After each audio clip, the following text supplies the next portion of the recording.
Hey guys, thank you so much for coming back। कैसे हैं आप बच्चे लोग सारे? मेरा नाम है सुनील अधिकारी। चलिए करते हैं वीडियो को स्टार्ट। आज का वीडियो बच्चे लोगों one of the most important video होने वाला है आप सब बच्चों के लिए।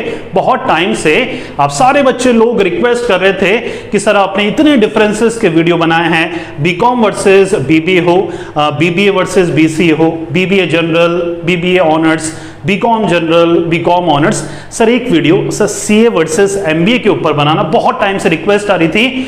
आज के वीडियो में जितनी भी आपके इतने टाइम के लिए जो रिक्वेस्ट थी वो सारी फुलफिल होने वाली है। आज एग्जैक्ट डिफरेंस देखने वाले हैं सीए वर्सेस एमबीए। अगर आपका सपना है इन दोनों में से कोई भी कोर्सेज करने का, चाहे वो 12th के बाद या ग्रेजुएशन के बाद सीए हो या फिर 12th के बाद एमबीए कर सकते हैं और ग्रेजुएशन के बाद भी आप एमबीए कर सकते हैं। दोनों के बीच में सीए और एमबीए के बीच में जितने भी डाउट हैं, जितने भी कंफ्यूजन है, आज के वीडियो के बाद वो सारे कंफ्यूजन दूर होने वाले हैं। बिना कोई टाइम वेस्ट करते हुए सीधा चलते हैं बोर्ड पे। देखिए यहां पर 7 आपको फीचर दिख रहे हैं। इन 7 फीचर के बेसिस पे हम कंपेयर करेंगे दोनों को, सीए और एमबीए को, और फाइनल कंक्लूजन में पहुंचेंगे कि आपके लिए, आप चाहे किसी भी स्टेज पे हो, 12th के बाद हो, ग्रेजुएशन के बाद हो या फिर पोस्ट ग्रेजुएशन के बाद हो, आपके लिए दोनों में से कौन सा ज्यादा कोर्स सूट करेगा। डिफरेंस नंबर 1 है एलिजिबिलिटी का। सबसे पहले सीए चार्टेड अकाउंटेंसी, ये किसी कॉलेज से होता है क्या? नहीं, ICAI institute of chartered accountancy of India में आपको रजिस्टर्ड करना पड़ता है। रजिस्ट्रेशन आप 10th के बाद कभी भी कर सकते हैं, राइट। और जब ये फॉर्म वगैरह निकलते हैं, साल में 2 बार एग्जामिनेशन होता है, उससे पहले भी आपको रजिस्टर करना पड़ता है एक बार। सिंपल हो रहा है। यहां पर 10+2 आपकी एलिजिबिलिटी होनी चाहिए। 3 लेवल होते हैं, फाउंडेशन होता है आपका, IPCC इंटरमीडिएट होता है और फिर फाइनल होता है, राइट। तो फाउंडेशन के लिए अगर आपको रजिस्ट्रेशन करना है एग्जामिनेशन के लिए, फाउंडेशन 12th के बाद आप ये एग्जामिनेशन दे सकते हैं। स्ट्रीम कोई भी हो आपकी, साइंस के हो, कॉमर्स के हो, आर्ट्स के हो, आप 12th कंप्लीट होते ही सीए में एंट्री ले सकते हैं।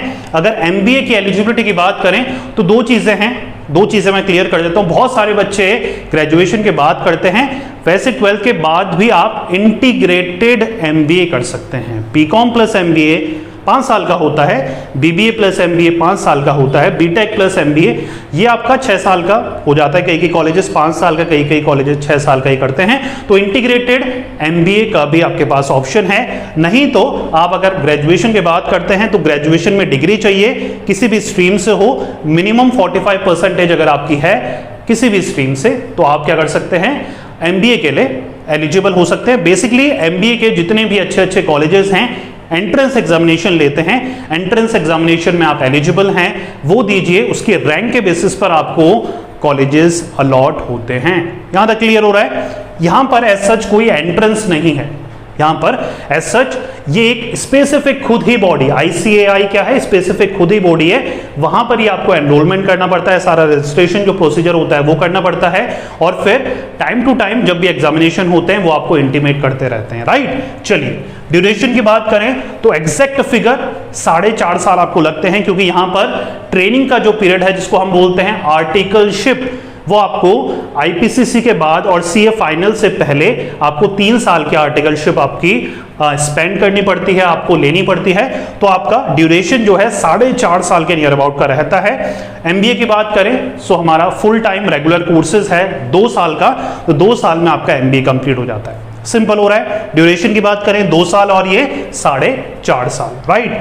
चलिए इन्वेस्टमेंट की बात करें, मतलब पैसा कितना लगता है दोनों की प्रिपरेशन में। देखिए अगर आप सीए की प्रिपरेशन कर रहे हैं तो ये काफी सस्ता पड़ता है, 1 लाख कम में, मतलब 1 लाख से कम में आपका सीए कंप्लीट हो जाता है। और अगर एमबीए की हम बात करें तो काफी ज्यादा एक्सपेंसिव पड़ता है।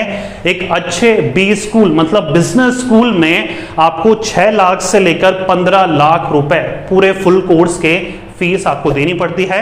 सो मेजर डिफरेंस आपको देखने को मिलता है फीस के स्ट्रक्चर में।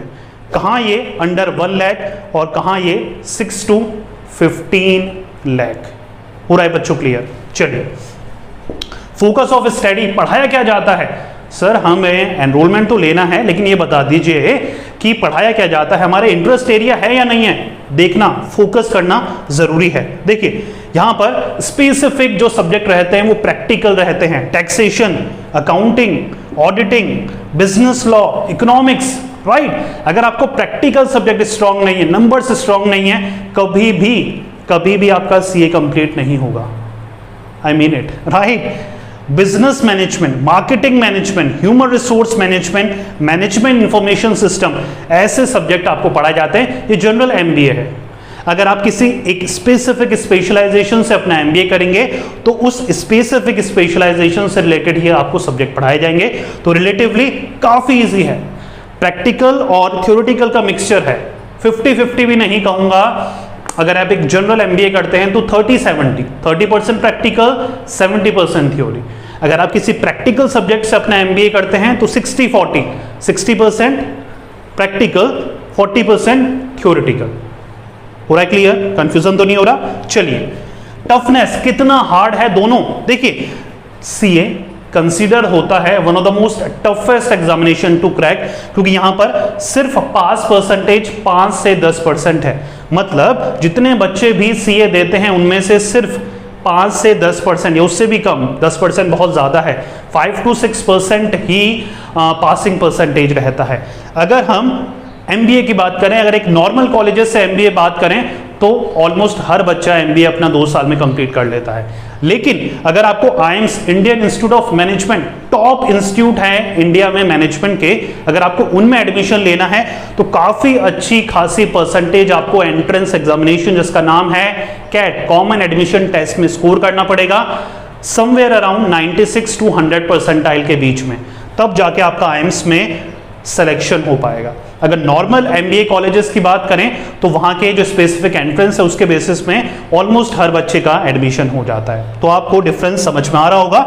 कैरियर ऑप्शंस की बात करें, सीए कंप्लीट कर हम क्या कर सकते हैं, एमबीए कंप्लीट कर हम क्या कर सकते हैं। देखिए सीए कंप्लीट कर आप टैक्सेशन और ऑडिटिंग फर्म में वर्क कर सकते हैं, या फिर बैंकिंग फर्म्स, या फिर मैनेजमेंट कंसल्टेंसी सर्विसेज में वर्क कर सकते हैं, खुद की अपनी एक सीए फर्म खोल सकते हैं, ओन प्रैक्टिस कर सकते हैं, या फिर किसी भी लीगल या लॉ फर्म में भी आप जॉब कर सकते हैं, राइट। अगर आप एमबीए करते हैं तो वेरियस पोजीशन में आप वर्क कर सकते हैं, कैंपस प्लेसमेंट के थ्रू आपकी जॉब लग सकती है। ये फीस जो इतनी चार्ज करते हैं वो आपका कैंपस में भी इंक्लूड होती है। दैट सिंपली मींस अगर ये इतनी ज्यादा फीस चार्ज कर रहे हैं आपके एमबीए की, उसका ये मतलब भी है कि आपको वो प्लेसमेंट बहुत अच्छी जगह लगाते हैं अगर आपने अच्छे भी स्कूल से अपना एमबीए करा है, राइट। सो आपको marketing manager, financial adviser, HR manager, IT manager, investment banker जैसी प्रोफाइल में आप वर्क कर सकते हैं अगर आपने अच्छे कॉलेजेस से अपना एमबीए कंप्लीट करा है। सिंपल हो रहा है। चलिए आगे अगर मैं बात करूं एवरेज स्टार्टिंग सैलरी क्या है इसकी। सो हमारी सीए की शुरुआत में 5 से 8 लाख पर एनम, साल के 5 से 8 लाख रुपए आपको मिलते हैं। अगर हम एमबीए की बात करें तो 6 से 12 लाख रुपए पर एनम। देखिए अगर आपने एमबीए अच्छे कॉलेजेस से करा है तो आपका प्लेसमेंट बहुत ही शानदार लगता है। किसी एवरेज या बिलो एवरेज कॉलेजेस से करेंगे सो वही आपके 15 to 20,000 पर मंथ से ही आपको स्टार्ट करना पड़ेगा। सो मेक श्योर करिए अगर आप एमबीए कर रहे हैं सो अच्छे एंट्रेंस के, जैसे कैट है उसके बेसिस पर या अच्छे एंट्रेंस के बेसिस पर अच्छे कॉलेजेस में एडमिशन लेने पे फोकस करिए, तब जाके आपका जो सैलरी पैकेज है, जो इनिशियल सैलरी है वो काफी हद तक आपकी इंक्रीज हो पाएगी, राइट। सो बेसिक सारा आइडिया आपको आज लग गया होगा। दोनों में एक्सपेंसिव कौन सा है, सैलरी किसकी ज्यादा है, क्या जॉब हम कर सकते हैं, एडमिशन प्रोसीजर क्या है, क्या सब्जेक्ट पढ़ाए जाते हैं। सो अब आपको डिसीजन लेने में थोड़ी बहुत आसानी हो जाएगी, राइट। ये वीडियो एक बार और देख लेना ताकि आप अपना डिसीजन और अच्छी तरह से ले पाओ। और ऐसे ही किन टॉपिक्स के ऊपर आप डिफरेंस देखना चाहते हैं प्लीज मुझे कमेंट करके बताइएगा, ताकि ऐसे ही वीडियोस फ्यूचर में आपके लिए मैं लाता रहूं। डिस्क्रिप्शन में बहुत कुछ है आपके लिए, देखना और चेकआउट करना मत भूलिएगा। मिलते हैं नेक्स्ट वीडियो में किसी और इंटरेस्टिंग टॉपिक के साथ। जब तक पढ़ते रहिए, मेहनत करते रहिए, क्योंकि आपका भी दिन आएगा। Thank you so much.